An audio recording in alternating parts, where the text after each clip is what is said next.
It's bite control. Get it?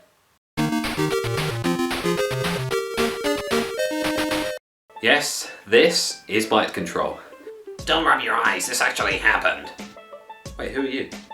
I'm JiJi, of course. And what are you doing here? Well, I'm certainly not sitting on your dusty shelf any longer. I'm here to help you with bite control. Okay, but you do realise this is a game show, yes? Yeah, I know it's a game show. One of it. Shouldn't you be off with Kiki or something? Anyway, we've got news, we might have a review, and we've got some stuff in between. So let's get to it. E3's over for another year, and we've seen some pretty awesome and some pretty terrible games as well. Yeah, did you see that Metroid mess? Yeah, we're not going to talk about Nintendo showing. Heh, do you remember the Wii U? Stop it. Splatoon? More like you're a goon. Is that seriously the best you can do? Way to start strong. Once we work out the format, it'll be plain sailing. Star Fox Zero and Mario Maker look pretty cool though, showing that there was indeed still a glimmer of hope for great games to come on the Wii U, as well as the scarcely known details of the new Zelda game, of course. Yeah, you do realise that's totally going to be delayed till the NX. No, it won't. I have faith in Nintendo. The next Zelda, put a weird made-up name here, is totally going to be awesome, and they're going to announce stuff at Gamescom or another trade show or on a Nintendo Direct. Keep on dreaming, buddy. Microsoft said, "Ha! We told you not to get rid of your Xbox 360 games by announcing backwards compatibility for Xbox One, as well as the darkest Gears of War yet, no Call of Duty, and more information on Halo 5. Really? No COD? Who woke up and said, hey, people are finally getting bored of COD? Well, clearly not Sony. They announced the exclusive partnership with Activision to bring all the DLC first to PlayStation, instead of the long-standing relationship they had with Microsoft to a similar deal. Sony also showed up some crowd-pleasing titles including Shenmue 3, which has already been funded on Kickstarter for over $3 million, The Last Guardian, and the long-awaited Final Fantasy VII remake. Wow, really? Took them long enough with that one. I hope it's infinitely better than that shocking racer game that nobody gave a Cass asterisk about that Square released a few years ago. Me and you both. Moving away from E3 and bringing it back to Nintendo, it was announced this week that Splatoon has now sold over 1 million copies worldwide. Not bad for a new IP on a somewhat struggling format. Reckon that's got something to do with all those bizarre Miiverse posts? I certainly doubt it, but the fandom certainly was strong with this one. It's probably due to the console being £100 cheaper than the next rival. But I'm a realist, so... Stop being boring and show us the Miiverse posts already. Fine, well, here's some Miiverse posts.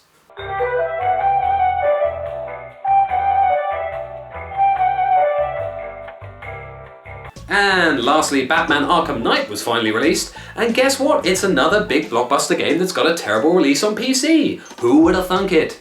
Players complained of a capped frame rate of 30 and strong moments of drop despite surpassing the recommended PC hardware setup. Rocksteady said they were aware of the issues. I can taste the regret of whoever thought up the Steam refunds policy. Whoopsie. And that's the news. James. JiJi. Fuck. JiJi. Oh, Ginge. Okay, fine. Here's a quart-min review of Splatoon. Splatoon for the Wii U is in essence really good fun. It mixes a great balance of plain hellsbell shooting and strategic play in an environment that's both unique and refreshing. Using a combination of motion controls and traditional analog stick movement, you fire ink all over the map with the main game mode's goal of covering as much area in your colour as you can in the chaotic multiplayer mode. Build up your freshness, obtain new gear and splat your foes as a kid while swimming around as a squid in your own colour ink. The single player is just as engrossing and offers a slower paced and more calculated set of challenges and surprisingly excellent boss fights too.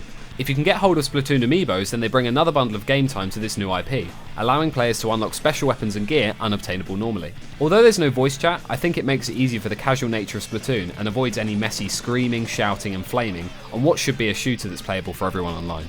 I give Splatoon 4 GGs out of 5. Now the most enthralling segment of all, which is of course, Finesse, Flounder, Flaw, which is extremely hard to say when you have a cold. Man up, bitch. Did you just swear at me? That's tremendously rude. Hey, bitch is a swear word, I'm a cat. Well, actually, you're a stuffed animal. Yeah, stuffed cat. Alright, let's cut. Here's Finesse, Flounder, Flaw, presented by me, JiJi. Ha ha! We got a Finesse here from MCAL 2012, and he's playing Rocket League on PS4. Holy hell, this game looks good. Have you seen it? It's like micro machines and football and oh my god. Anyway, he saves the shot there, and he goes over the other side of the pitch and gets the tying point with 30 seconds to go. Dude, seriously, you need to get this game. It's incredible. Next up's a Flounder from Hater Gaming. He's playing some CSGO on Dust 2, and yes, he has an orb. Standard. He's gonna probably aim to shoot through the door, and, well, they'll normally smoke it, of course. But you won't believe what happens next. Well, you might. It's pretty obvious. Oh, boom! There he goes. He's gonna shoot his teammate, and that was a good kill. And finally, a Flaw in Batman Arkham Knight. And guess what? It's on the PC. So he's driving around in his Batmobile, and holy moly, he's through the floor. And yep, he's gonna keep falling, he's gonna keep falling, and he's gonna spawn back up there, and he's gonna keep falling, and then he's gonna spawn back up there again. This poor man who spent all that money on Batman Arkham Knight on the PC. That poor man. This video is for 3 minutes long of just fails. I'm gonna fast forward a little bit and bring you back to this portion here. But my God, the words have failed me.